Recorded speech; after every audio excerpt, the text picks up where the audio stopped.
petani di negara lain sangatlah didukung oleh pemerintah dan sangat dilindungi. Petani kita masih sering berjuang sendiri menghadapi resiko cuaca buruk dan fluktuasi harga pasar. Lantas, apa yang bisa kita lakukan? Di Indonesia, pertanian dan petani adalah bagian penting dari kebudayaan dan kesejahteraan kita. Namun kenyataannya, banyak tantangan yang menghambat petani untuk meraih kesejahteraan mereka. Salah satunya adalah harga jual tani yang masih cenderung sangat rendah.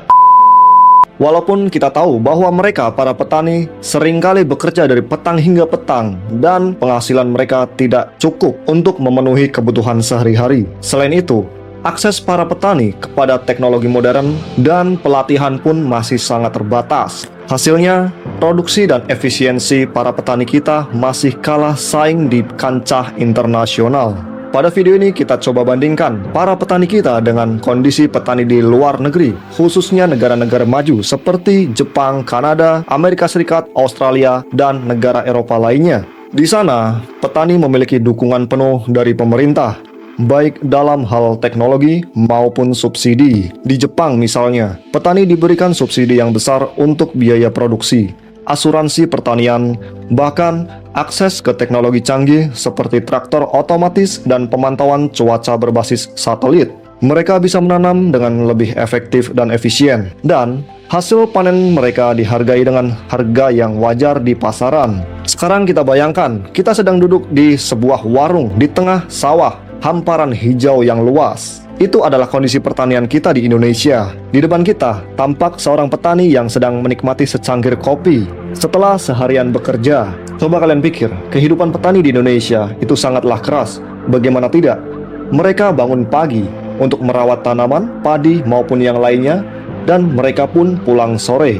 Aktivitas ini merupakan aktivitas rutin yang mereka lakukan sepanjang hari dan setiap hari. Namun, ketika kita berpikir tentang penghasilan mereka, terkadang hanya mencukupi untuk kebutuhan sehari-hari, bahkan ketika hasil panen melimpah. Sekarang kita coba jalan-jalan berselancar melalui internet ke luar negeri, negara-negara maju seperti Kanada, Jepang, Australia, Amerika Serikat, dan Belanda, untuk membandingkan bagaimana para petani kita dengan para petani yang ada di sana. Dan kita coba tengok apa yang sebenarnya membuat para petani di luar negeri dan negara-negara maju tersebut itu bisa sejahtera.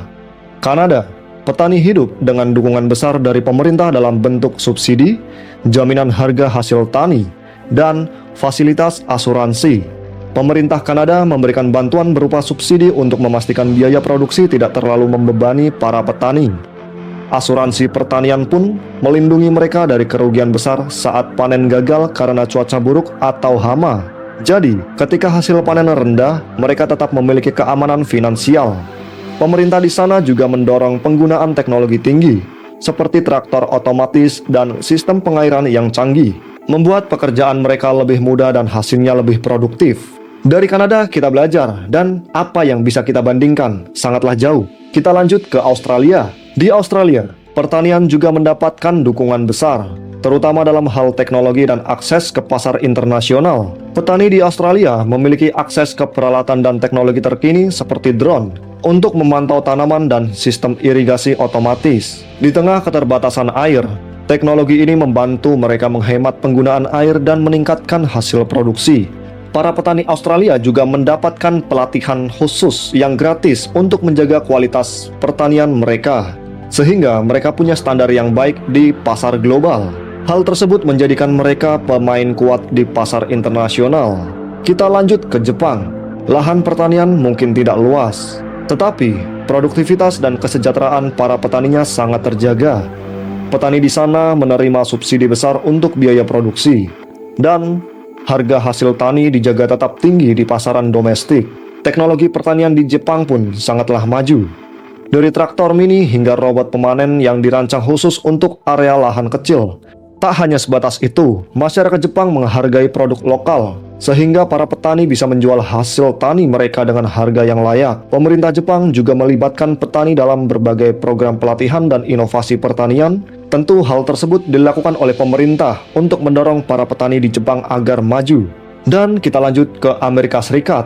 Kita bisa melihat contoh yang jelas bagaimana petani bisa hidup sejahtera. Di sana, petani mendapatkan berbagai subsidi dari pemerintah, baik untuk produksi maupun untuk ekspor.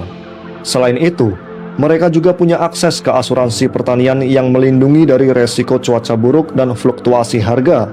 Pemerintah Amerika Serikat bahkan memberikan pelatihan untuk meningkatkan kualitas produk serta mendorong penggunaan teknologi tinggi seperti mesin canggih, drone, dan satelit untuk memantau lahan. Itu semua dilakukan agar pekerjaan menjadi lebih efisien, sehingga berdampak pada hasil panen yang berkualitas dan lebih melimpah. Yang terakhir, Belanda menjadi salah satu contoh yang menarik. Walaupun negara ini kecil, Belanda adalah salah satu pengekspor produk pertanian terbesar di dunia. Lantas, apa rahasianya? Pemerintah Belanda sangat mendukung inovasi dan teknologi pertanian, seperti penggunaan rumah kaca canggih yang bisa mengontrol suhu dan kelembaban untuk memastikan tanaman tumbuh dengan baik. Petani di sana juga mendapatkan bantuan subsidi dan dukungan keuangan yang kuat, memastikan biaya produksi tidak membebani mereka. Pemerintah Belanda bekerja erat dengan universitas dan lembaga penelitian, sehingga petani selalu mendapatkan informasi terbaru untuk meningkatkan hasil tani mereka. Kita kembali ke Indonesia. Di sini, kita melihat semangat yang luar biasa. Namun, tidak sedikit tantangan yang harus kita hadapi. Harga hasil panen seringkali tidak stabil, bahkan bisa anjlok saat panen melimpah. Dukungan dari pemerintah masih sangatlah terbatas, terutama dalam hal subsidi dan akses teknologi. Sementara kita tahu, petani di negara lain sangatlah didukung oleh pemerintah dan sangat dilindungi. Petani kita masih sering berjuang sendiri menghadapi resiko cuaca buruk dan fluktuasi harga pasar. Lantas, apa yang bisa kita lakukan? Kita perlu menguatkan dukungan untuk para petani Indonesia agar mereka bisa hidup lebih sejahtera. Dengan memberikan subsidi yang lebih besar, pelatihan rutin, serta akses teknologi, petani kita bisa lebih produktif dan lebih terlindungi. Ini adalah investasi besar untuk jangka panjang yang tidak hanya berfungsi untuk mensejahterakan para petani, tetapi juga untuk memastikan ketahanan pangan kita. Kesejahteraan petani bukan hanya sekedar angka di atas kertas. Ini tentang manusia-manusia yang bekerja keras setiap hari demi ketahanan pangan kita. Mari kita bayangkan Indonesia di masa depan, di mana para petani hidup sejahtera dan bangga akan hasil kerja mereka, seperti halnya para petani di Kanada, Australia, Jepang, Amerika Serikat, dan Belanda. Namun, cerita tadi bukan berarti petani kita kalah sepenuhnya. Kita punya potensi besar, terutama dalam keberagaman hasil panen dan kekayaan alam. Akan tetapi, saat ini para petani kita sangatlah membutuhkan dukungan dari pemerintah, mulai dari pelatihan, subsidi, teknologi, dan kontrol harga yang jelas, agar para petani kita bisa bersaing dengan para petani dari negara-negara maju. Jadi, apa yang bisa kita lakukan? Pemerintah perlu mengambil langkah lebih lanjut dalam mengupayakan perlindungan dan pemberdayaan petani. Dengan itu, kita bisa membangun masa depan di mana para petani Indonesia hidup lebih makmur dan sejahtera, serta mampu memberikan ketahanan pangan bagi negeri ini. Semoga informasi ini bermanfaat. Jangan lupa subscribe agar para petani kita sukses selalu. Sampai jumpa di video-video berikutnya.